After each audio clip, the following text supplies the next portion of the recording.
I'm 85 years old, and my doctor just told me to keep drinking alcohol. Not quit, not cut back. Keep drinking. I sat there in Dr. Martinez's office, completely stunned. For 40 years, every doctor I'd seen told me the opposite. But here's what changed his mind. A 2023 study from the University of California, tracking 16,000 seniors over 15 years. The ones who had one small drink most evenings, they outlived the ones who quit completely. Not because alcohol is healthy, but because isolation kills faster than a glass of wine. Let me explain what doctors are finally understanding about aging. Before we dive in, take a second to hit the like button. It really helps this video reach more seniors who need this information, and that's how we help more people together. Let's begin. Habit number 1, the evening ritual. Here's what I actually drink. 4 ounces of red wine. That's it. Not every night, maybe 5 nights a week. Always between 6 and 7 p.m. Never later because it disrupts sleep. Dr. Martinez told me something that changed everything. He said, at your age, the ritual matters more than the substance. He showed me the data. Seniors who completely abstain from alcohol have higher rates of depression and social withdrawal. Why? Because that evening drink isn't about getting drunk. It's about a clear signal that the workday is over, even in retirement. It's about social connection when shared with neighbors or family. And it's about permission to slow down in a culture that glorifies constant productivity. My neighbor Ruth is 82. She quit drinking 5 years ago on her doctor's orders. Within 6 months, she stopped inviting people over, said she didn't want to be around it. Now she eats dinner alone every night watching TV. I have wine with friends twice a week. We talk, we laugh, we solve the world's problems. Dr. Martinez put it bluntly. He said, loneliness is as deadly as smoking 15 cigarettes a day. If a glass of wine keeps you social, it's medicine. But here's what you need to watch for. If you're drinking to cope with pain or sadness, stop immediately. If 1 drink becomes 3, that's a red flag. If you're drinking before 5 p.m. regularly, talk to your doctor. My rule is simple. I set a time limit. I stop pouring at 6:30 p.m. No exceptions. Habit number 2, coffee every morning.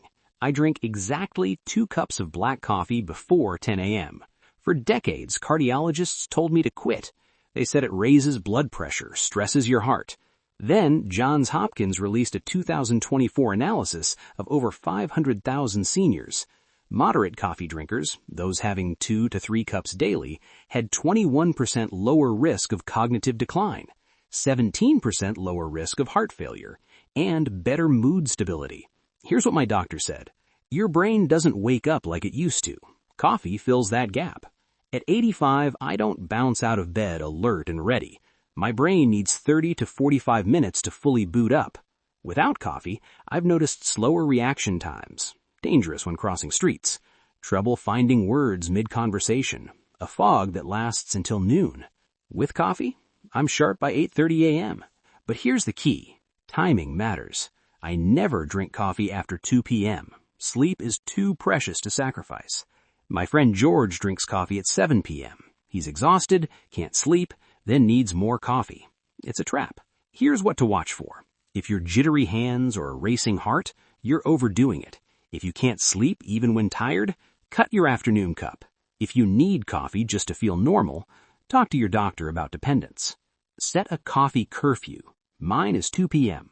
Find yours and stick to it religiously. Habit number 3, guilt-free naps. I nap for exactly 20 minutes every afternoon at 1:30 p.m. Not 15 minutes, not an hour. 20 minutes. Here's why that number matters. Dr. Sarah Mednick at UC Irvine studied senior sleep patterns. Naps longer than 30 minutes trigger deep sleep, which causes grogginess when you wake. Naps under 15 minutes don't allow full nervous system reset. The sweet spot is 20 to 25 minutes. I used to fight naps. Thought I was getting old, declining, giving up. Then Dr. Martinez said, your brain processes information 40% slower when sleep deprived. A 20-minute nap brings you back to 95%. Think about that. Without the nap, I'm operating at 60% capacity all afternoon. I'm slower crossing streets, worse at making decisions, more likely to fall. With the nap, I'm nearly as sharp as morning. My daughter worried I was sleeping my life away. Then she visited and saw my afternoon. I napped at 1:30 p.m. By 2 p.m., I was gardening, cooking dinner, playing chess online. Her husband doesn't nap and falls asleep on the couch at 7 p.m., missing family time. Who's actually more alert? Watch for these signs. If you're napping more than once daily, see a doctor. Could indicate sleep apnea or other issues. If you can't wake after 20 minutes, your sleep deficit is too high. If napping disrupts nighttime sleep, adjust your timing. Here's what I do. I set 2 alarms. One for when to start, 1:30 p.m. for me, one for when to wake, 1:50 p.m. Habit number 4. Walking only when it feels right. I don't exercise every day. Some days I walk 30 minutes, some days I do light stretches, some days I do nothing. This would have horrified my younger self. But Dr. Martinez said something that freed me. He said, at 85, injury prevention matters more than consistency. A 2024 study from the National Institute on Aging tracked seniors who exercised daily versus those who moved most days. The daily exercisers had 3 times more injuries, longer recovery times, and higher dropout rates after 6 months.